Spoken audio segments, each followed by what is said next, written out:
Hey, it's Chris. What are we talking about today? Crowdfunding roundup, episode 30 something. We're going in hard towards 3/4 of the way through the year almost at this point, which means upcoming in the very near future at the end of this month, we'll have the upcoming games of the last quarter to be aware of, the crowdfunding as well as the retail side of things.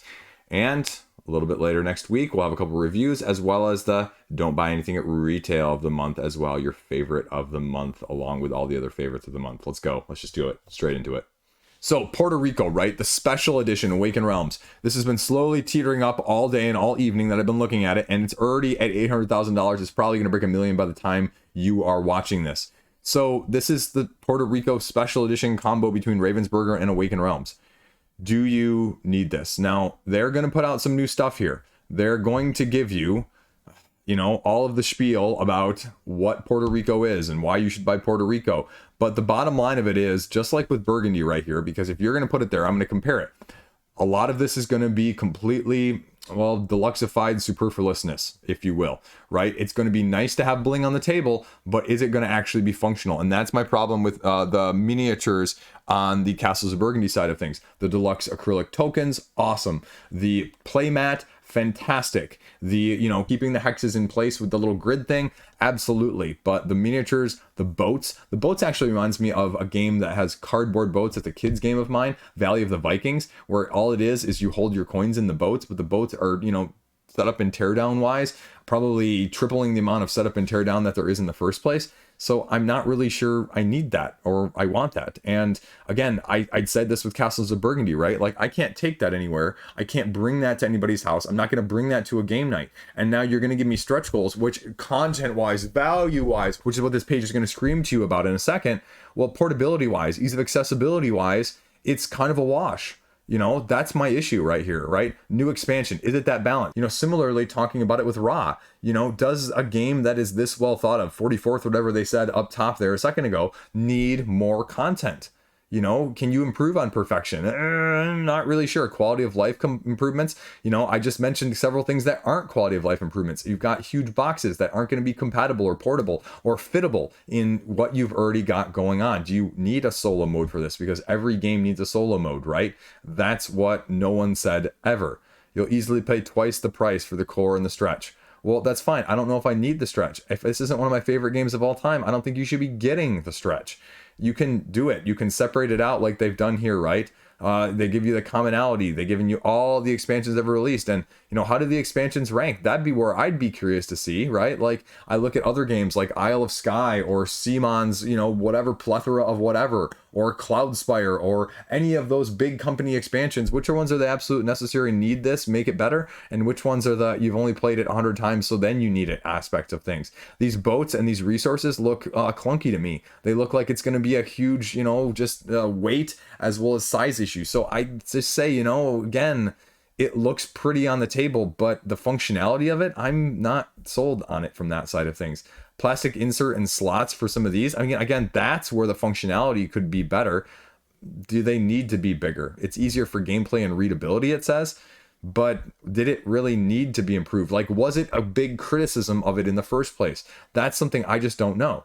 Like, if you're making it bigger, did bigger actually mean better? And that's just what I have no clue of. They redid all this graphic. There was the whole AI thing that they were using to promote it that Ravensburger reportedly, stamped down and said, you're not using AI in the rest of this stuff. So I would presume that none of that was done with this.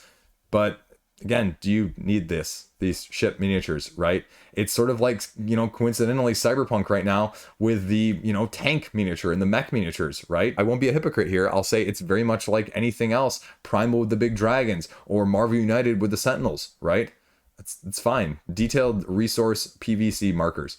Do you need, this amount of detail on your resources? That's, I guess, what you have to ask yourself. Does that actually make it better? Whoa, a lot of workers there. That'd be the thing I'd say, okay, that would more get in the way than be helpful. And I guess if you love it, love it. And you're going to get 1, 2, 3, 4 expansions. And I don't think that's the new one either. So you can spend $300 on this game with a 3D terrain, San Juan art book, printed sleeves, acrylic tiles, everything else, neoprene mat.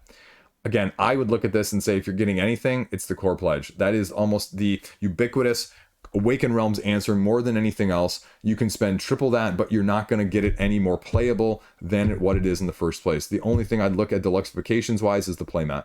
I think everything else is, you know, maybe acrylic tiles, but San Juan, the card game, nope, don't want to buy it for the other game. Don't want to have that lumped in and pay an extra price. New expansion here, new goals, gain extra victory points. I have no clue what's going on there. You'll see more as it reveals. And since this is going to break 1 million, I will inevitably do a Should You Back separately with all of the expansion content to be talked about individually. So subscribe if you want to see that more and you're not already. And shipping is going to be whatever it is, right? It's going to be, you know, 15 to 20 bucks. So it's just going to be, okay, when this comes around, are they going to have a second time around just like Castles of Burgundy? Is there really going to be an incentive to get it now versus elsewise? Or again, is this just better off, you know, you getting the retail side of things and saving, you know, I don't know, anywhere upwards of $10 to $250. Then Lands of Galzyr, Dreams and Mysteries. I'll have a video out on this hopefully some of the next week or so. $108,000. It's Lands of Galzyr just getting more stuff, getting more adventurers, getting more content, getting more open worldness. Again, very light, open Zen world-esque vibe with action skill mitigation with an app use. And so do you like this? Do you want more of it? Do you just want more of it? I mean, it's a fantastically, wonderfully designed game, but if you're looking for something different here, I don't think this is going to give you that much different. You're going to get some more special abilities. You're going to get some more adventurer personal storylines and a few more mysteries going on at the same time. So I don't think it's going to necessarily change your mind if you weren't a first-time lover, but it may intrigue you enough that if you were on the fence before, giving you some more detailed immersiveness in terms of the mechanics and the storylines, yeah. But you also probably have to be a narrative person because this is narrative heavy. And so if you enjoy the narrative, you enjoy the choosing and the, you know, optimizing of those skills and manipulating them as you go along and the open worldness of it, I mean, you can play to a certain amount of points or end goal, but really it works better just as an open world, you know, pick up, play until you're done and go sort of situation, in my opinion. But again, I'm an idiot, so don't listen to me. So don't worry about that whatsoever. Peacemakers, I think that's probably one of their best games, although I am still a fan of Dale of Merchants regardless. So yeah, there you go. Everything. And the expansion is what, 28 bucks there? I mean, you're getting stuff and it fits out and you don't need to buy an app either to go along with it. It's very easy to set up, play and go. And that's probably one of the best things about it in the first place. Rulebook is there, preview content is there, and all the other better information from people smarter than I are all already out there as well. Snowdale Design doesn't go wide retail whatsoever. They've done that consistently in the sense that they, well, haven't. And so if you really want to look at it and get it, again, I don't think you're finding a better price point on the market. And if you're interested, you can support them just like you would a Garfill or those ilk on crowdfunding as well. So that is Lands of Galzyr. Heroes of Barcadia. Again, like $250,000 this game, so we have to talk about it. But you're basically just rolling a die and moving along tiles until you fight monsters and roll another die to defeat monsters to get power-ups or run into somebody else in the dungeon and then do a die roll-off and, you know, the loser gets, you know, backtracked and then you lose health and you have to drink part of your thing because it's a drinking game. It's a drinking game. It's not just, you know, playing off the punny name. It's an actual drinking game, Heroes for Hire, and they're giving you new heroes that you can swap in and swap out with this one. You just swap in and swap out and you can get shot glasses to go along with it.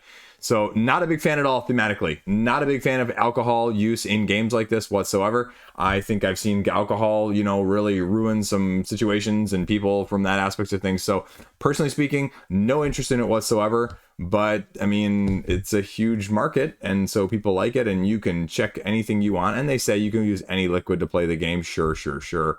But, you know, that's what it is. So you want to pay a whole bunch of extra money for house rules, card packs, DIY loot packs, Kickstarter packs, all of the expansions, all of the dice, all of the superfluous add-ons. You can do a whole bunch of stuff there. Add-ons here with the stretch goals.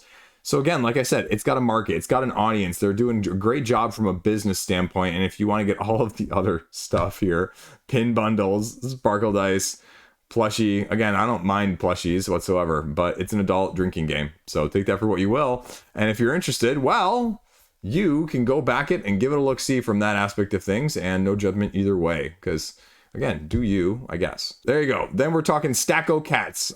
This is animal upon animal with cats. Slightly different rule scoring, cooperative, competitive, as well as solo.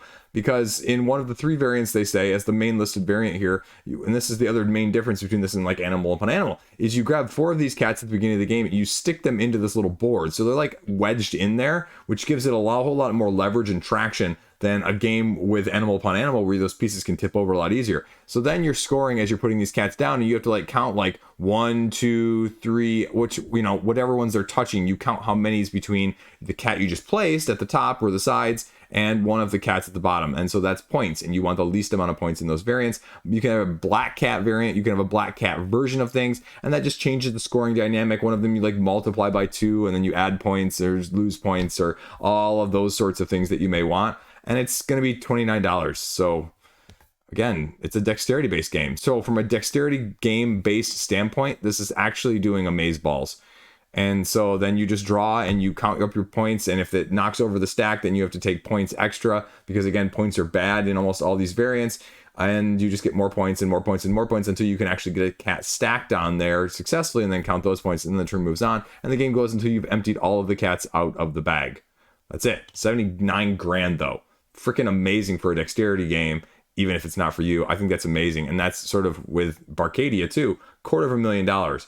That's a lot of money regardless. So I give kudos from a business standpoint. Then DC, the deck building game, Arkham Asylum. Again, $276,000 as I was saying that. This is a latest iteration into the DC deck building game. They're giving you a travel box, which gets you premium play mats and a little bit of extra expansion content. They're also offering 2D acrylic standees and sleeves. I can't really tell how balanced this is. I don't know if this is going to be a new good place to get in. They've got some crossover here, some of the other expansion packs as well with Death Metal and Knights Rising. There's a picture of the standees that I was just talking about. I think they look really freaking cool. But I mean, represent character movement in Rebirth, or just represent the character they're playing. Okay. And Super Friends, and then there's the base game right here. And so this is the other thing we have to talk about, right? Kickstarter exclusive sleeve, and then there's additional promo content. And you're going, okay, well, Cryptozoic has done a really good job of doing the exclusive promo content in the past. Well, what's the percentage of the actual promo content that's going along with this, right? How big of a chunk is it, right? If there's 60 cards and you're getting 12 extra cards, that's a 20% chunk increase in the gameplay content you're getting on crowdfunding versus potentially missing out on it. But right now, at the time of me filming this, it's 6 cards. 6 cards of how many you say? It's 6 cards out of 200 cards. So 3%. So that is a tiny amount, because there's a good chance that in your gameplay, you may not ever get to those cards, right? It's a deck builder. You play your cards to buy more cards to power up your deck to then defeat the heroes in this case. You've got a couple different mechanisms that you're going along with here. One was previously introduced elsewhere in one of the other expansions, and you're getting VP tokens as you gather these villains that can be used then to buy bribes as you go along, either giving you access to the lineup immediately to be able to buy cards to be able to use their abilities, giving you a one-time use from that, or even an ongoing passive. It also allows you to remove things like weaknesses as well. Then there's going to be a little bit of, skipping back down here, sorry, doing this out of order, asymmetric starting cards with character combos that are going to be available for victory points, as well as hostages then are another way to get victory points, as well as ongoing abilities that require you to release the hostage and return it to the hostage stack. Again, the deluxifications are there, the extra about the expansion content is there, and the actual expansion content from what they've offered in the past is, you know, like minus or sans box for a good price, or at least smaller, you know, box size in general. So if you're going to be looking at it, I think it's really worth it from that standpoint if you're going to bundle this. Though I can't say whether or not this is actually a good price point to get in on. Dark Knights Rising looks freaking amazing, as well as Death Metal. I love those two series, so I think the aesthetic is really cool. I just don't know about the gameplay, and I don't know how it's going to stack up, or how it's going to, you know, power creep be an issue from those sides of things. So Rebirth, again, another great one. So I don't really know if this is that good of a value. I'd make the argument that probably the good value is getting a ton of it, because $75 for the core box with one of these little Dark Knights Rising crossover pack as a exclusive with the amount of cards as well as the sleeve probably isn't worth it. $75 is a whole hell of a lot. But, you know, I haven't really seen, you know, hide nor hair of this talked about online a whole lot. The videos right here are pretty much the only videos I've ever seen. I haven't gone over the Board Game Geek page at the time of me filming this, but the last time I checked, I mean, it had something like, I don't know, like 50 reviews or something with Justice League Dark, with this one down here from the Dice Tower. So I don't even know. I don't even know where things are at. I'd love to try this out. You know, I've never gotten my hands on a DC deck builder, but I don't know if I'd like it. It's one of those where I probably should, but is it going to be more like Harry Potter Hogwarts Battle? Is it going to be too Legendary-esque, or is it going to be more Aeon's End? Because I think they have done some improvement in the actual core mechanics that they've brought out with this at later and later editions, and that the expansions offer from a mitigation standpoint. So it's just a question of whether or not you look at this and this is the good point to get in. because again, like, I think these prices for some of these crossover expansion packs are relatively good.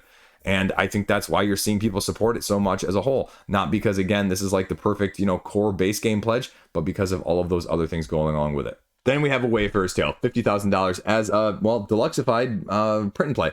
Because that's essentially what it is, because you're getting 4 different maps with 32 different pads or sheets of each map in each box. And you can deluxify and bling the hell out of it with additional tokens that are going to go along with it. But at the core of it, it's a roll dice and share the dice as you move along your individual board. It's very pretty. It's colored. It looks amazing. Even the great thing is that you can spend $13 for a set of those 4 maps that I just mentioned that are laminated. You're going to be doing this sort of Merchant's Guild exploring / waypoints that we've seen a la very similar with other games in the past, as you're visiting these towns on the islands, measuring your fame and your wealth in order to get the most victory points at the end. Here are the 2 pledge levels, right? And this is what I'd say. I mean, yes, I'm distilling it down. I'm probably oversimplifying, but $74 for a roll and write. That's what you kind of have to ask yourself. It can be clever. It can be amazing. But how do you feel about that, right? Like, you can bling the hell out of something even that I love, like Radlands, but was Radlands a $75 game for you? No, Radlands was a $19 game at retail for me.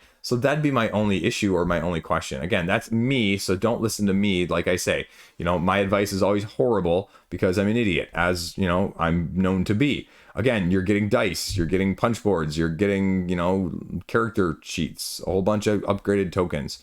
So does that appeal to you? Do you want a special insert for this? Do you want metal enamel player discs and upgraded character tiles and upgraded dice and upgraded standees? So again, you're getting it all. $13, as I mentioned there, for the laminated map add-on pack, and then a little bit of video content there in addition.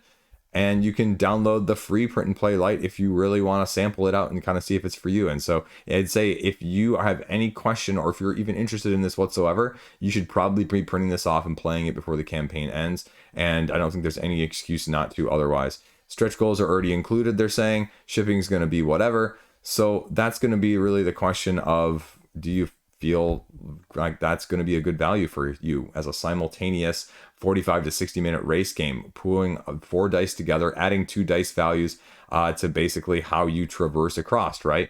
2 dice, choose your companion, assign your dice roll. That text is incredibly hard to read. It's not just your screen, discovering new lands as you go across them. But that's the whole gist of it. You're going to actually have to watch one of these playthroughs down here from Gaming Rules to get a good sense of it as well. So I wish there was a little bit more on the page about the unique mechanisms that make this stand out from other roll-in rights, if you will, or why should I be paying this more expensive version of it? Is it really going to be that much more worth it than gameplay content with something like Aquamarine or Wayfarers that you had someone like Postmark Games put out, right?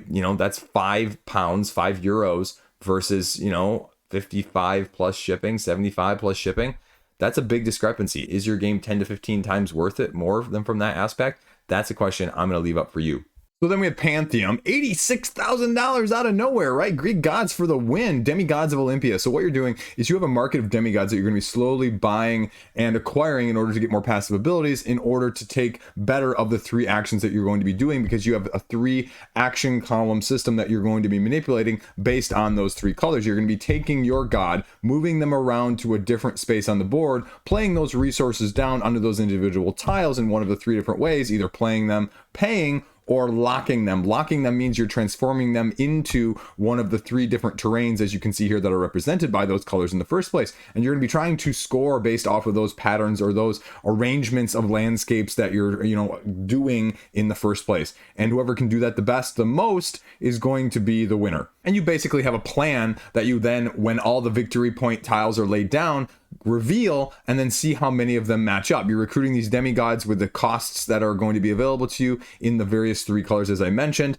I mean, the art is really kind of nice, right? And there's a whole host of asymmetric demigods to go through, and you're just going to be acquiring, playing, and optimizing on the board in the first place. So there you go. That's pretty much it. Now, 2 expansions in one, monsters and mandates. You're either going to have to defeat them to get a boon, or they're just going to get in your way of being able to place the things you need to. And then hoplite wood tokens and mandates because of Zeus and Hades' eternal rivalry. Well, Hades fulfilling a mandate, or get his wrath if you fall short. So again, I mean, I really like the art on this game. It reminds me of the other Age of Rome-esque game, not Age of Rome, but the other one from Stan, with the actions based on the rows and the columns that you had. again, deluxe edition though is going to cost you $100. So it's a little bit lighter, but it's going to be a little bit easier to get to the table. I think the strategy is going to be there very tactically as well. So wait, use of AI. Okay, I know how AI was used to generate. We achieve cohesive visuals. Okay, so I don't know. You read that. You figure out whether or not that's right for you. And they did the launch boom thing, which coincidentally on the news video from this weekend, there is a company that had the launch boom, a little push, and they're having some big trouble now because unforeseen consequences, in case you saw that. We'll talk about that later though. Then Gems of Iridescia, and this is $41,000, again, over a $10,000 funding goal. Again, a first-time creator here. And basically what you're doing is you're mining as you go across and explore these tiles. These tiles are flipped up for the gems that you may need. You're going to be acquiring them, upgrading dice. They're going to be used to basically have a market value of what the gems are worth, and it slowly scales up until the market crashes and goes from 6 to 1 on that die as you flip it from side to side to side, because not only buying them, you can sell them, and then selling them allows you then to acquire more goods in order to achieve and get those resources better in the first place. But in order to actually win the game, you need to restore relics, which are based off of the gems that you need in the first place. The gems though can only be stored up to 7 at a time, so as you're mining them, you can be careful about which you're mining, because the tricky part in this rules is that if you actually overmine or over acquire resources, they don't just get wasted, they actually go to your opponents, and you're slowly going up these grids and these hexes as you proceed, because you can't go backwards, but you can go side to side and forwards. But until when you get to the end, when you take one in the castle row, the end row, then you're sort of done, and you slowly then can peel off other tiles that other people can't acquire to keep them from like stagnating in the game. And so you're going to be slowly trying to force them to reach the end game along with you. And there's going to be a market of cards and stuff you can buy over here to optimize and to upgrade as well. So that's pretty much it in a nutshell. Restoring those relics in order to win that I just mentioned here. 3 types of relics that are going to give you points and set collection bonuses, and everything you see is what you get. So lots of upgrades, deluxe upgrades galore here, add-ons, neoprene mat, coins, ala coins everywhere, heat transfer. I mean, that's okay. I mean, it is what it is. I'm not really sure how I feel about heat transfer, because a couple of them I've had good results with and a couple I haven't. Solo mode, rulebook preview, I pulled up, no stretch goals. Okay, but what's the actual price point here?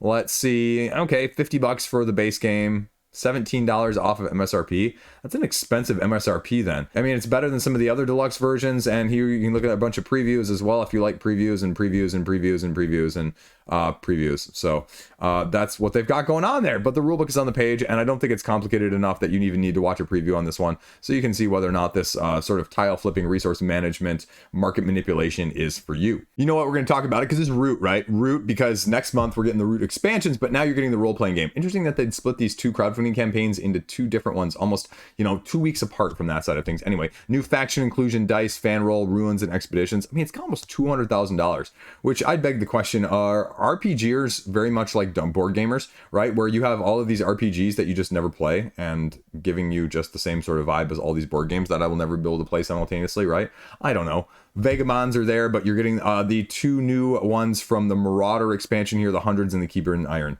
Is it that much different? You're getting more monsters into the woodland, fish, fearsome beetles, dragonflies, ants, new mechanics that are being added too. So weapons, skill moves, reputations. I have no clue what any of this means, but I'd be intrigued, right? Like, I've done D&D. I wouldn't mind seeing something else.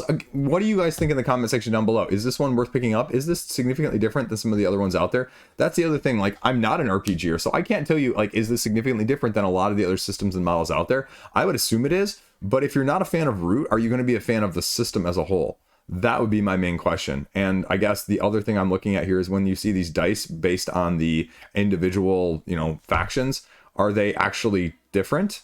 Like, do they actually matter? I guess is what I'm saying. Like, are they special dice that add for special abilities and things along those lines? But I don't know.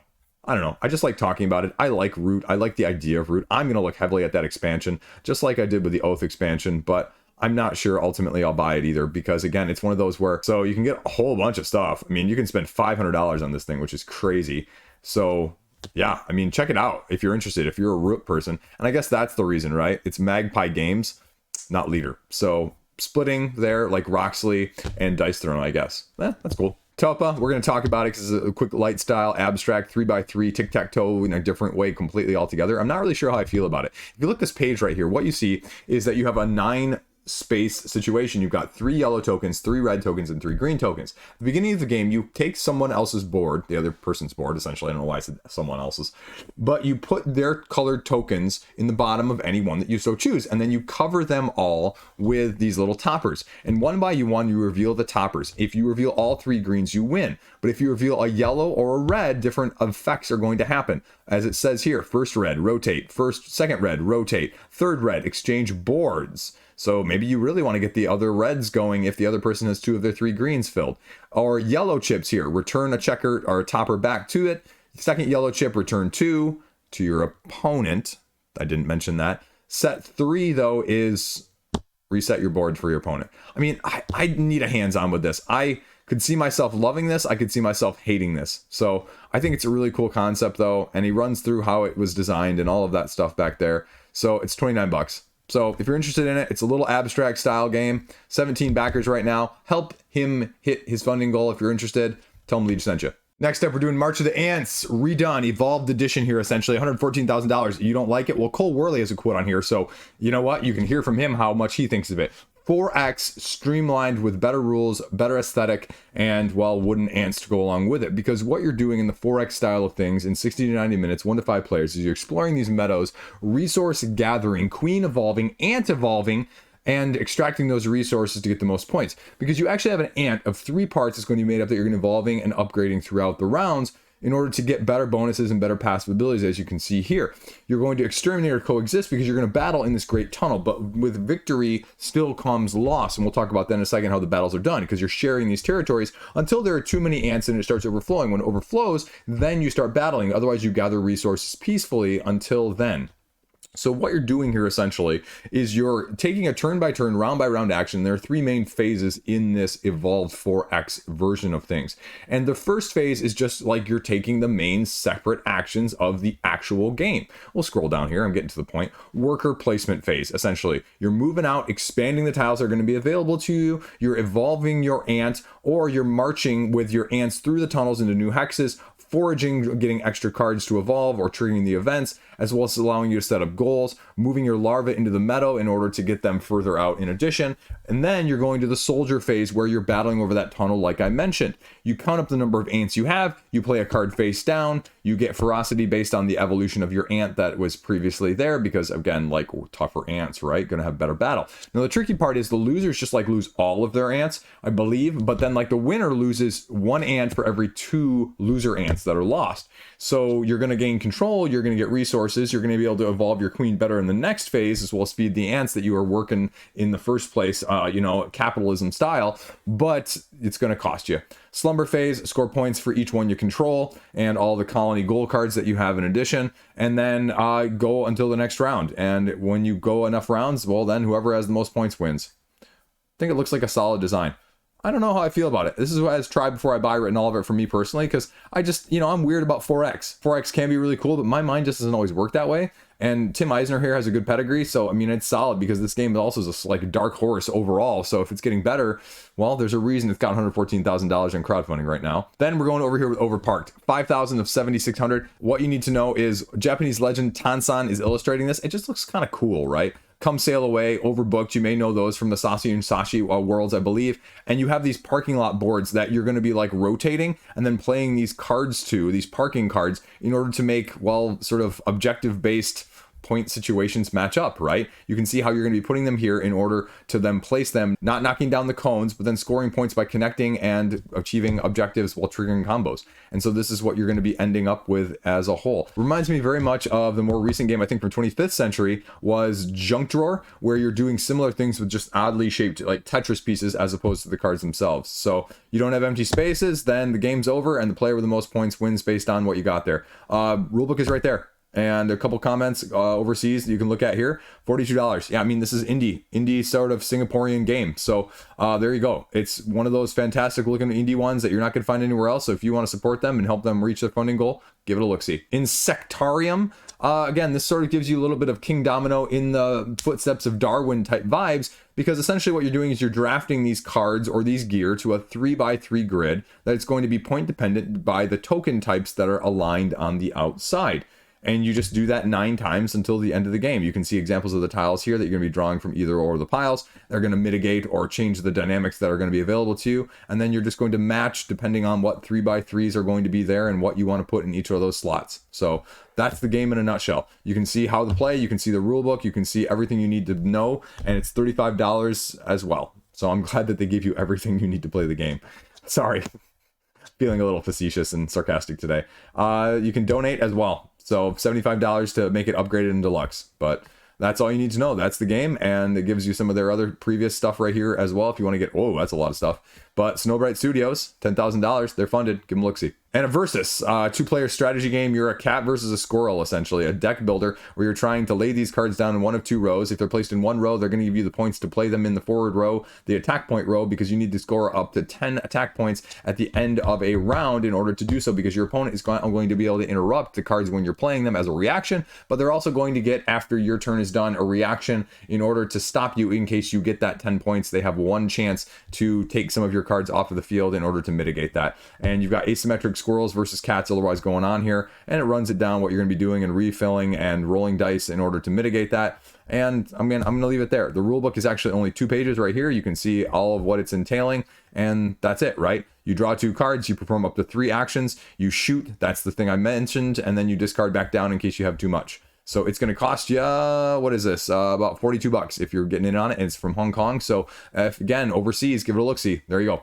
Then Fated Witches, the coven building card game, where you've got sort of a multiple phase system in a deck building-esque vibe here for £26. What you're doing essentially is you've got a drafting phase where you're going to be slowly acquiring these coven or witch-based characters. Then you're going to be using those characters in one of 4 different ways of those actions that are going to be available to you on a turn-by-turn basis. You can use all 4 of them in any order that you want. You can do them each once. And then there's going to be an event phase where an event card is drawn, and either it's going to be a day phase or a night phase event. It's going to affect how things are going to proceed. And then when you've played through all of those events, that's when the game ends, scoring the most points based on sacrificing these characters, comboing, brewing, everything else along the lines of things. So the 4 different actions that you're going to be playing, these coven actions, because I mentioned that there's the dawn, the day, and the night phase. We're going to be repopulating at the beginning. That's the dawn phase, right? I kind of skipped over that. The drafting phase, where you're either, drawing from the deck, drawing from the market, or, take 3, keep 1 sort of a scenario. And then the 4 different phases of things you're going to be doing here: upkeep, playing cards,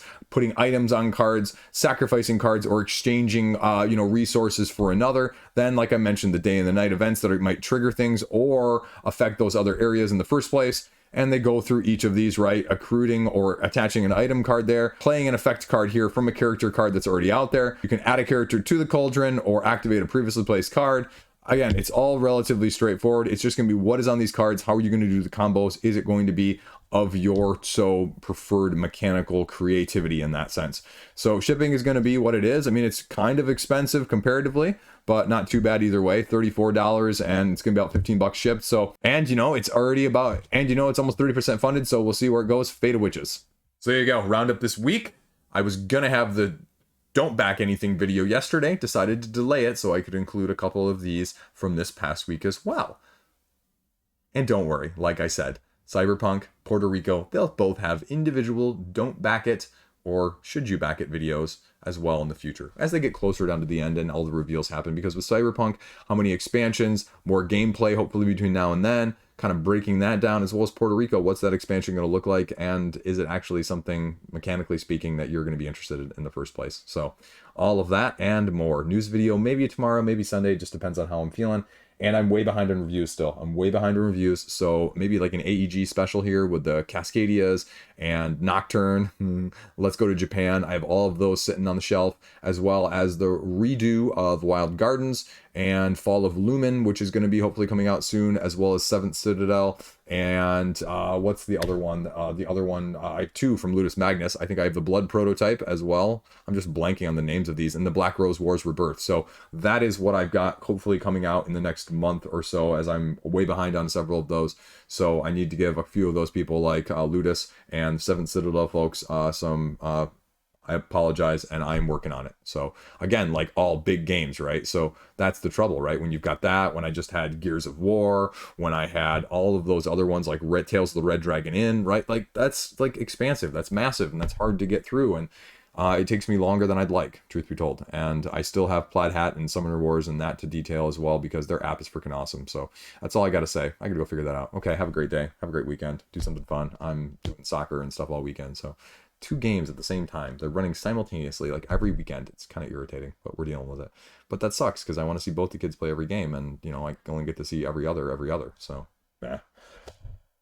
Stuff you can do about, stuff you can't do anything about, and trying to figure out the two and differentiate them and figure out which one actually matters more, in the sense that which one can I control and which one can't I, and one I can't, well, so be it. I'm done rambling. I'm not making any sense. It's too late. Okay. Peace out.